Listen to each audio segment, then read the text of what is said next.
మనము horizontal revenue card గురించి తెలుసుకుంటాం. క్షితిజ సమాంతర రాబడి రేట్ గురించి తెలుసుకుంటాం.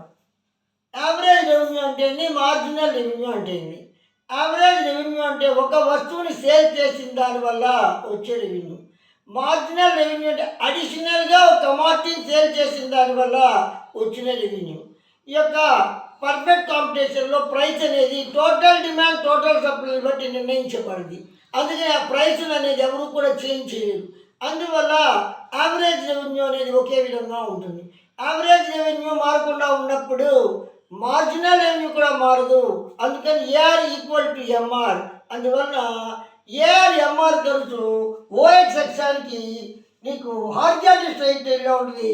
అప్పుడు ప్రైసు ఏఆర్ ఎంఆర్ ఈక్వల్గా ఉంటుందని చెప్పొచ్చు అనమాట. సగటు రాబడి అంటే ఏంది?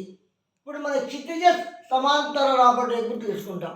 సగటు రాబడి ఉపాంతర రాబడి గురించి తెలుసుకుంటాం. సగటు రాబడి ఒక వస్తువుని అమ్మకందారు అమ్మిన దానివల్ల ఎంత డబ్బులు వస్తాయి అని చెప్పాలి. ఉపాంతరం అదనంగా ఒక వస్తువుని అమ్మిన దానివల్ల అమ్మకందారికి అదనంగా ఎంత రాబడి వస్తుంది, ఎంత డబ్బు వస్తుందని చెప్పేది ఉపాంతర రాబడి. సంపూర్ణ పోటీ మార్కెట్లో మొత్తం డిమాండ్ మొత్తం సప్లై కలిసి ధరను నిర్ణయిస్తాయి. అందువల్ల ఆ ధరను ఎవరు మార్పు చేయలేరు.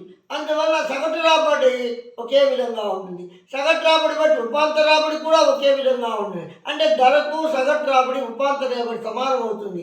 కాబట్టి P equal AR equal MR. అందువల్ల నీకు సగటు రాబడి రేఖ ఉపాంతర రాబడి రేఖ ఓఎక్స్ అక్షానికి సమాంతరంగా ఉంటుంది. ఇక్కడ ధర సగటు రాబడికి ఉపాంతర రాబడికి సమానం అవుతుందని చెప్పొచ్చు అనమాట.